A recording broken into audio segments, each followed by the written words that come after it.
Élèves de seconde, bonjour. Voici la 5e leçon sur les corps purs et mélanges.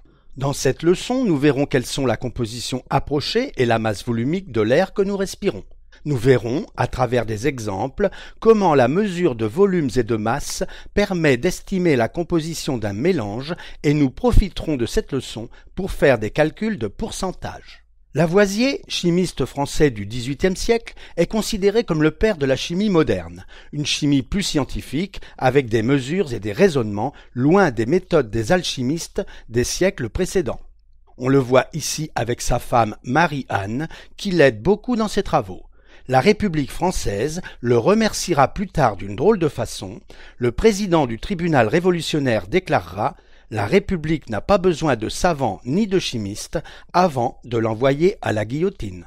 Lorsque Lavoisier réalise la célèbre expérience de décomposition de l'air, d'autres chimistes, comme Priestley en Angleterre et Scheele en Suède, ont déjà réussi à isoler l'oxygène. Toutefois, ils n'ont pas su se libérer des idées anciennes et l'oxygène ne reste pour eux que de l'air modifié. Pour faire son expérience, Lavoisier utilise un fourneau. Sur une table, il dispose un cristallisoire et vient ensuite déposer délicatement, un récipient que l'on n'utilise plus de nos jours, une cornue contenant un métal liquide à la température ambiante, du mercure de symbole Hg. Le cristallisoire est lui aussi rempli de mercure et à l'aide d'une cloche en verre, il vient emprisonner un volume initial d'air, représenté en violet, de 50 pouces cubes. Ensuite, Lavoisier allume le fourneau et attend un jour entier avant de voir le niveau du mercure monter doucement dans la cloche, tandis qu'il observe des grains de solide rouge nager à la surface du mercure chaud de la cornue. Les grains rouges augmentent en nombre et en taille pendant 4 à 5 jours avant de rester dans le même état. Il en est de même pour le mercure de la cloche qui finit par arrêter de monter. Lavoisier attend 12 jours pour être sûr que la transformation soit bien terminée et mesure alors le volume final de gaz en bleu, volume final égale 42 pouces cubes. Si l'air était un corps pur, il n'y aurait aucune raison de voir la transformation s'arrêter. Tant qu'il y aurait du mercure, l'air réagirait avec pour donner le solide rouge, mais le gaz qui reste en bleu ne réagit plus. L'air est donc un mélange constitué du gaz qui réagit avec le mercure et du gaz qui ne réagit pas avec le mercure. Avec le gaz restant dans la cloche, Lavoisier peut éteindre une bougie instantanément. Un petit animal, peut-être une souris, car Lavoisier ne le précise pas, plongé dans ce gaz meurt instantanément. Pour nommer ce gaz, qui prive de la vie, Lavoisier utilise le grec ancien. Le préfixe privatif a, zo, qui vient de zoé la vie, et il choisit d'ajouter te. Signalons que Lavoisier remarque l'analogie qu'il y a entre la respiration et la combustion, mais ceci est une autre leçon. De nos jours, nous appelons ce gaz diazote, car constitué de 2 atomes d'azote. Lavoisier a recueilli le solide rouge qui flottait sur le mercure et l'a introduit dans une nouvelle cornue. Il le fait chauffer à une température dépassant 500 degrés Celsius. Il observe l'apparition d'un gaz qu'il recueille par déplacement d'eau, tandis que le solide rouge disparaît petit à petit en même temps que des gouttelettes de mercure apparaissent sur les parois de la cornue. Il observe qu'une bougie avec une petite incandescence sur la mèche se rallume vivement à peine plongée dans ce gaz et que la flamme est plus vive que dans l'air. Lavoisier nomme ce gaz oxygène, car entre autres, il est à l'origine du goût piquant, acide, par exemple du vin qui se transforme en vinaigre. De nos jours, nous appelons ce gaz dioxygène, car formé de 2 atomes d'oxygène. L'expérience de Lavoisier nous permet de conclure que l'air n'est pas un corps pur, mais un mélange de diazote et de dioxygène où les couleurs ont été arbitrairement choisies, tous ces gaz étant incolores bien sûr. Voyons quelles sont les proportions de ces 2 gaz dans l'air. Nous avons vu que Lavoisier mesure un volume initial, volume d'air de 50 pouces cubes, et un volume final, volume de diazote, de 42 pouces cubes. Nous pourrions calculer les proportions dès maintenant en utilisant ces volumes, mais pour rendre le calcul plus concret, nous commencerons par les convertir en millilitres. Sous l'Ancien Régime, 1 pouce vaut 2,71 cm, valeur arrondie différente du pouce anglo-saxon. 1 pouce cube vaut donc 2,71 au cube centimètre cube, soit environ 20 ml. Le volume d'air initial est approximativement égal à 50 fois 20 égale 1000 ml, soit 1 litre. Il s'agit donc d'un petit montage. Le volume final, ce qu'il reste, le volume de diazote, est approximativement égal à 42 fois 20 égale 840 ml. La différence entre le volume initial et le volume final représente le volume de gaz consommé, donc le volume de dioxygène égal à 160 ml. Faisons maintenant un peu de place, voilà. De façon générale, dans un mélange contenant des espèces A, B, C, etc., le pourcentage volumique de A est égal à volume de A divisé par volume total multiplié par 100%. Même chose pour le pourcentage de B ou de C, la somme de tous les pourcentages vaut 100%. Le pourcentage volumique de dioxygène dans l'air est égal à volume de dioxygène divisé par volume total, donc le volume d'air, multiplié par 100%, soit 16%. Pour obtenir le pourcentage de diazote, on peut procéder de même ou faire la différence 100 moins 16. Le pourcentage de diazote est égal à 84%.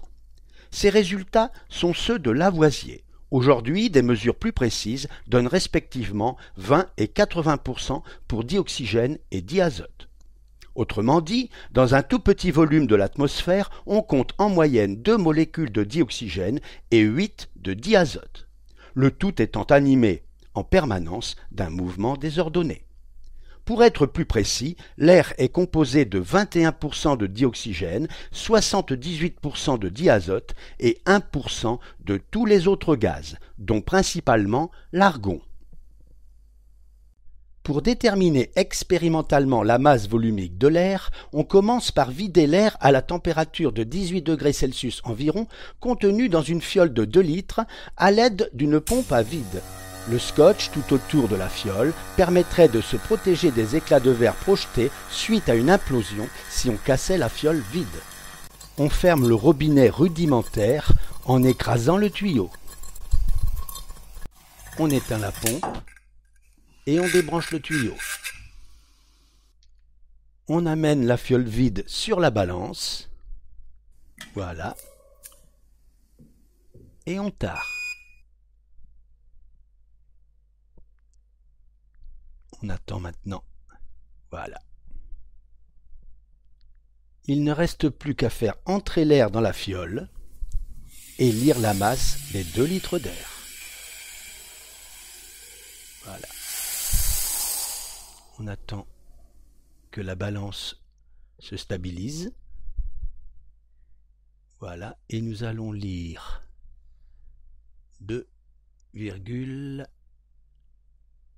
2,56 grammes.